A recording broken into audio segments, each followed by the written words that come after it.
So in the parent manual, okay, it has a list of book talk questions. Okay, so these are just questions that you could, talk to your child about. And I put in here, like, you could have a cookie chat or coffee chat or whatever. The point of it is to kind of dig into some of those deeper discussion type questions that don't normally kind of fit into the schedule of reading and narrating. And it's a really great like bonding time too. But it was funny, I posted these questions, I think on Instagram, and someone was like, oh my goodness, these are great questions. I'm going to use these for my book club with my friends. And I was like, yeah, like that's what it should feel like, right? Like, not like, this is the right answer. Do you know the right answer to this one? Describe the main character, like it's supposed to be this kind of conversation because that's how we think and that's how people learn. And so, what was your favorite part of the book? Just talking like you do with your friends. So after the book, and sometimes there's time in the schedule, depending on how many chapters and how it was divided up over the term. But you're flexible with that.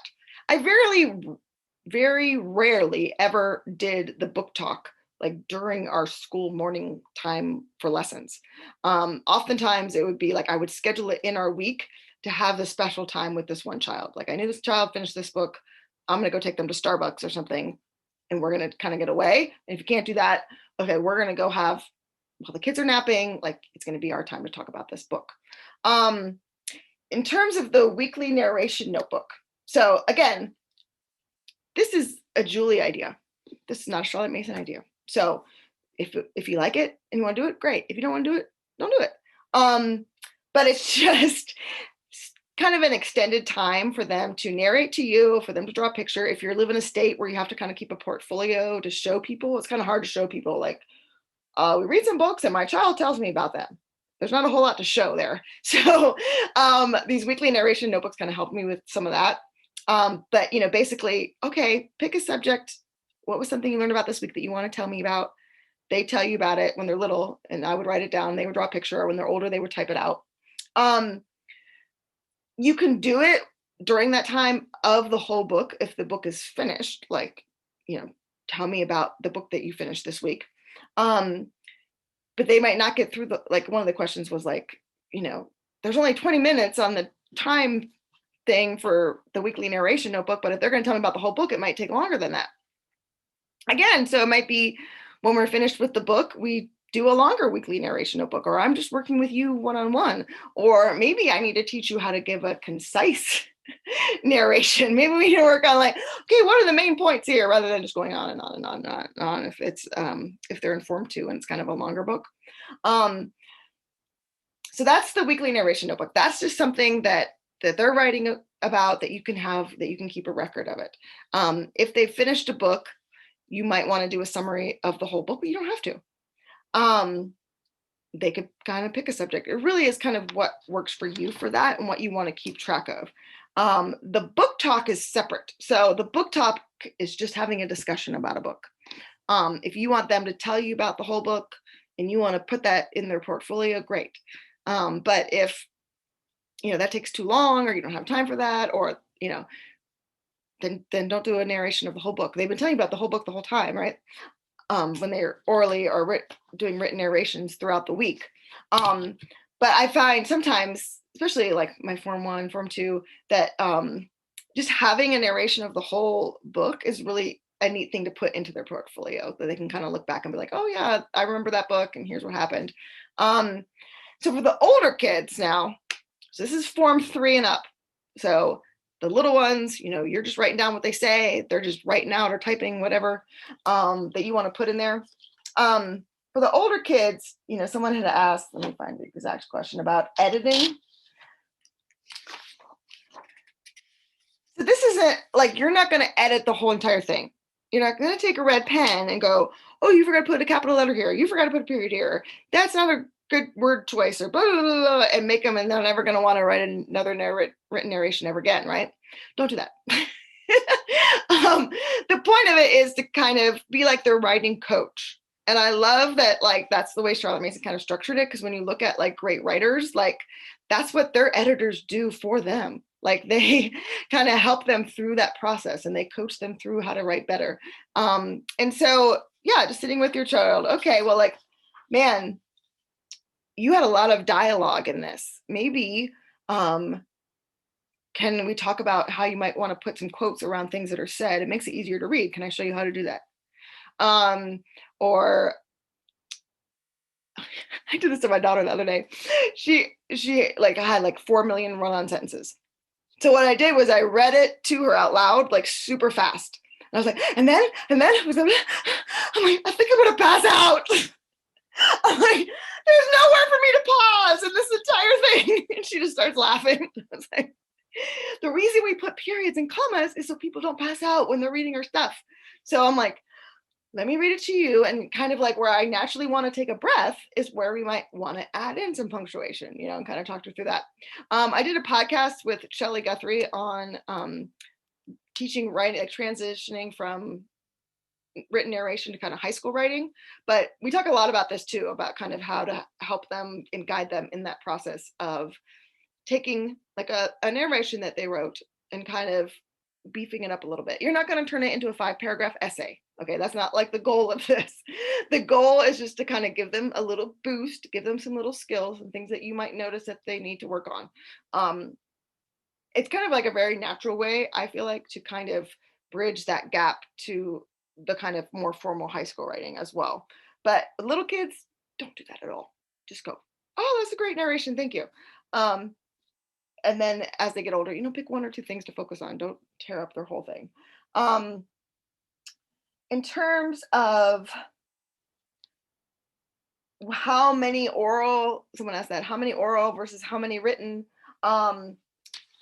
Again, so, oh yeah, here it is. So 4th grade and a 7th grader. So the 4th grader wouldn't be doing any written. They're all going to be oral. Even the 7th grader is going to be doing a lot of oral. But I just did a podcast with, with myself. It was a podcast of me just talking about narration. So, and in that, I talk about the transition from oral to written and kind of how to partner with them. It's not like, okay, you are in 5th grade now. So now every day, I need 1 written and 4 oral. Okay, well, you're 7th grade. So now I need 3 written and 2, like, it's not a formula. Okay. So each kid's going to be different. It's really, for me, I find it's easiest to start with literature. That something is very narrative for them to transition with that subject first to kind of, okay, now for literature, you're going to write out your narration. But your child, it might be science. I mean, you don't know which one they kind of easily narrate. Whatever it is they're easily orally narrating is going to be the easiest one for them to start writing with. But I give a whole bunch of tips in that podcast. But, you know, your goal is to kind of help them through that. And I say this on there, but I'm going to say it again. Expect their quality of narrations to go when they start writing them. Okay, their oral narrations are going to be up here. Like my kids could talk for hours about something. Sometimes I'm like, my eyes are glazing over. Is the narration ever going to stop? I'm so interested in what you're saying, right? But it just goes on and on and on and on. And then when they write, it's like 2 sentences. The guy came over and fought the battle. I'm like, what? You know, what happened to all the stuff you were telling me before? It's because they're so focused on, am I spelling that right? Am I supposed to put a period there? And oh, what was that guy's name? And they're trying to like remember how to form their letters. That it comes out, it's really poor. It does catch up though. The written part catches up with the oral as they keep writing and they keep doing it. But a lot of times people freak out when they're like in 5th and 6th grade and they're like, oh, they've been doing so good, and now like they only ran a couple sentences, you know. It takes the time for that to catch up. So that's part of the process. I highly, highly, highly, highly, highly, highly, highly recommend this book, No and Tell by Karen Glass, on narration. And this wasn't one of the questions that was sent in, but somebody commented. I also have like a narration post on A Gentle Feast. If you go to agentlefeast.com to the blog tab, I wrote a post on narration on there as well, or the podcast, which is, I don't know what episode it is. It came out, I think, last month, but it's homeschooling.mom or the Charlotte Mason Show on iTunes is what the podcast is called. But someone had commented on the blog post and they said something about how Charlotte Mason was talking about these eloquent narrations that the kids were doing. And she's like, my kids aren't really that eloquent. Yeah, if you read the appendix of volume 3, School Education by Charlotte Mason, and you see the examples of narrations that those kids gave on exams, like I was blown away. I'm thinking, oh my word, my kids are idiots, because like these are amazing, eloquent, beautifully written narrations, and ours aren't really anything like that, you know? But in No and Tell, she gives a ton of samples of narrations that like, I'm like, oh, we're doing great. They're very real and practical and like what kids are doing today. And so it makes you feel really good. And so I think it's really important to see kind of that, especially like if you're not coming from an education background, you don't know, okay, if 4th grade, they should be able to write this. In 7th grade, I don't like the word should anyway, but you might go, oh, well, what are these? They're supposed to be writing 5-paragraph essays right away, and we're only writing 3 sentences, you know? And you can kind of get in this comparison, get a lot of anxiety about it, which again is something your kids are going to pick up on.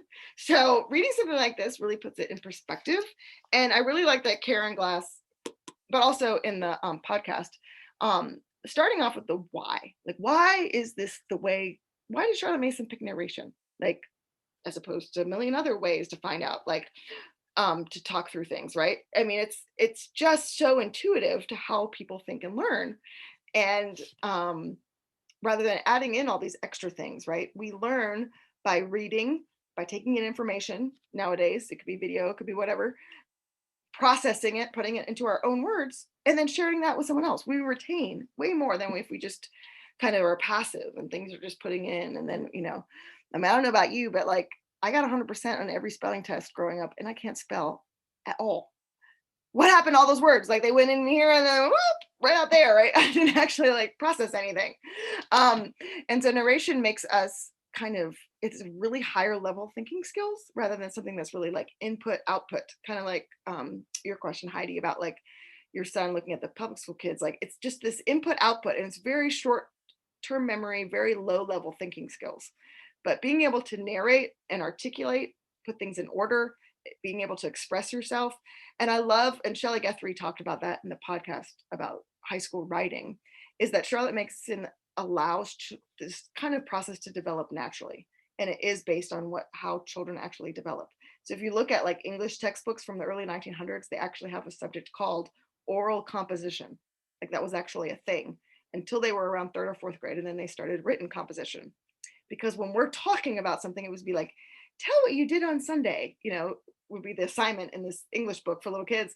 And but when they're telling you that, they are composing, right? They're putting their thoughts out there, they're putting their words out there. And that allows the child to develop their own voice, so that by the time they start doing kind of these higher level writing skills, they have a voice, they know how to articulate, as opposed to doing something that's very formulaic or starting writing that's too soon. Kids lose their voice and it becomes very like robotic almost, of like, this is how I'm supposed to write and do these things. Whereas allowing this to happen gradually, they're able to develop their voice, which they'll then take into their higher level kind of writing, and it creates a really beautiful writer.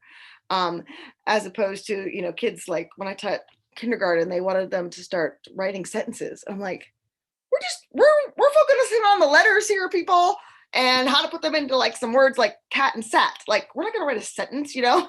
But it was like, you know, we got to push all these things down because like our high school kids can't write. So if we start them when they're 5, maybe by the time they're, you know, in 11th grade, they can actually write a decent paper. I'm like, that makes no sense. But so what happens is, you know, the kindergarten kids, all their sentences would be like, I like dogs, I love my mom. You know, it was all words they knew how to spell, right? There's no voice in that. I mean, you talk to a kindergarten kid, what do you love about your mom? I mean, they could go on forever and ever and ever, right? Or tell me about your pet. Well, I have a dog. And, you know, they are able to express orally so much more that's in their head. And so it is just such a beautiful way of kind of learning and exploring that Charlotte Mason did. It's so profound. And so, but it is very different. And so I know that's why I have so many questions about it. And so I really encourage you to kind of dive into it. Once I was actually able to wrap my brain around it, because at first I really had no idea what I was doing with narration. And I was trying to do narration and then do all these other different things, and it was a total flop. But once I was able to actually kind of see why Charlotte Mason included it, how to actually do it, to trust the process too was a big step of faith. Then I was able to see the huge results. So I encourage you, go listen to those podcasts. I wish I could like link them here in the chat, but I'm not that cool. And or read this book for sure. What's the question? For my kids, someone had asked too, is it okay for your child to type their narrations? Of course it's okay for them to type their narrations. Like, why? Yeah, great. That's awesome. My kids, my kids with dyslexia, they type. It helps with the spelling. It helps. They're not worrying about forming the letters all the time. So typing is awesome. If your child has dyslexia too, like the voice to text app, I can't remember the name of it, but it's in the dyslexia episode. If you listen to the dyslexia podcast, I have 2 actually out now. But they're able to talk, and then it translates it into text for them, which is amazing. But it kind of gives them that they're seeing that like the words that I speak actually can be written out, which is cool. And it kind of translates into that written narration. But I still do make them do some. So it might be 1 sentence for my son for a written narration is huge. So he's fourth grade, but he's 10. And, that's amazing. Whereas his oral narrations, I mean, this kid could win an Oscar for his oral narrations. I mean, like, I'm not even like joking. Like, we're reading this biography of Hamilton and Burr, and I'm like, dude, like, you could be on Broadway. Like, this is amazing. He's singing, he's jumping off tables, he has wooden musket thing, but like for his written narration, if I could get him to write 1 sentence, like, I'm like, that's fantastic, So I know like that's going to be something that we're gradually going to have to build on. And I'm okay with that.